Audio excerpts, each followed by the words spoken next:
Right, it's generational Satanism. And they have to operate also within bloodlines because of the way that they carry out their mind control. They make program DID, or what was commonly known for a couple hundred years as multiple personality disorder. They program their members with MPD, and in order to do that, you have to have someone who will disassociate when they're traumatized rather than die. There's three things you can do when you're severely traumatized. You can just curl up and die, or you can go crazy, or you can have the creativity and the disassociative abilities to splinter the mind into a multiple. And they want that ability. It's essential because the satanic rituals that they carry out, which are horrendous traditional rituals, blood sacrifices, requires a certain level of insanity and disassociative ability. In other words, what I'm getting at is if you were a normal, sane person and you had to participate in the higher level Illuminati rituals, you'd probably go crazy without the programming and the MPD that they carry out. So it's absolutely essential that they maintain the bloodlines. Okay, Fritz, now when you talk about blood sacrifice, what do you mean? Are you talking about chickens or goats or something like that? No. Unfortunately, I'm talking about human sacrifices. This is, you go throughout the world and you examine the different cultures, and you'll find that human sacrifice has been fairly widespread. And these powerful families have always felt that they gained power and through sacrificing other people. So you're saying that the blood sacrifice that we've read or heard about throughout the history books has never actually stopped. It's just gone into secret. That's right. Correct. That's very incredible. Now, Fritz, in the book Bloodlines of the Illuminati, you point out that 13 families are in control of the Illuminati structure. But in your book, you list 14 families. Could you explain this a little bit? Sure. They themselves decided that they would have 13 families, or really maybe a more descriptive word would be tribes. And it's my understanding that the reason why they chose the number 13, besides its magical implications, is also it's in mockery of what God had done, because as you know, there were 12 tribes, and then Ephraim and Manasseh were added, which were split off of the tribe of Joseph, which gave you 13 tribes of Israel. And so in mockery of that, then they have chosen 13 satanic bloodlines.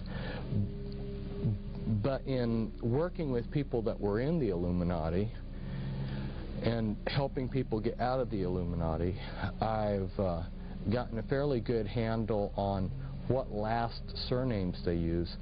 And although there's hundreds of, say for instance, Rothschilds in the United States, most of the descendants of the Rothschilds have other surnames.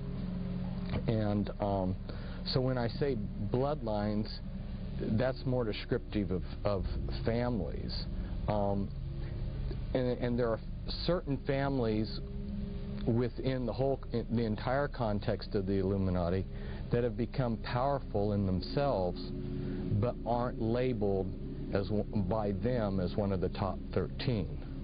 And as there's a continual power struggle between everybody within the hierarchy, you have some factions that become more powerful, and as those families become more powerful, they deserve recognition of their own. So I listed the Reynolds and the Krupp family Actually, I listed 2 extra besides the 13, the Reynolds and the Krupp family, because from the inside information I had gotten, they were very powerful.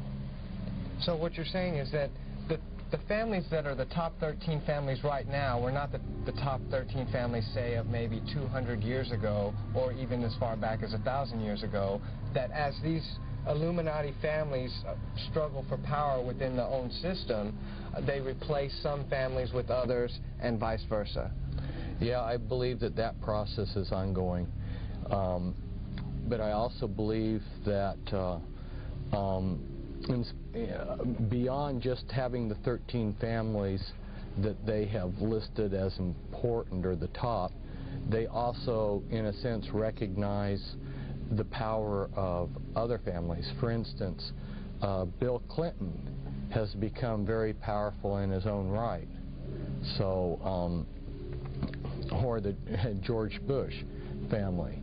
So, although they are descendants of these 13 tribes, they in themselves now, in this time period, are worthy of special focus or mention.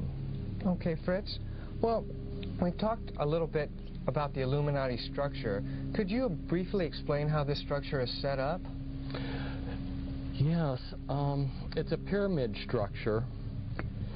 There's 2 basic levels in the Illuminati. There's the anarchy level. In one of my books, I listed hundreds of satanic covens and their addresses across the United States.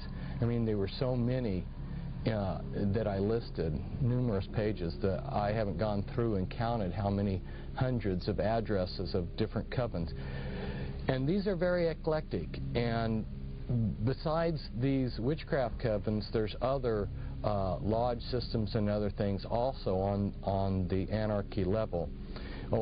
On the anarchy level, you can't discern any pattern because everybody believes differently. Then there's 3 levels within the anarchy level. As you know, there's 3 levels to witchcraft. And then the next level are is the hierarchy level, which also has basically 3 levels to it. Although within those 3 levels there's ranks and grades, and above that there are councils that you can belong to that have special powers, and there's also special ranks and grades above those 3 basic grades. But yeah, it's basically anarchy level and hierarchy level with 3 levels to each of those. Now, how does this structure basically control, or why should we even be worried about the Illuminati? If there's just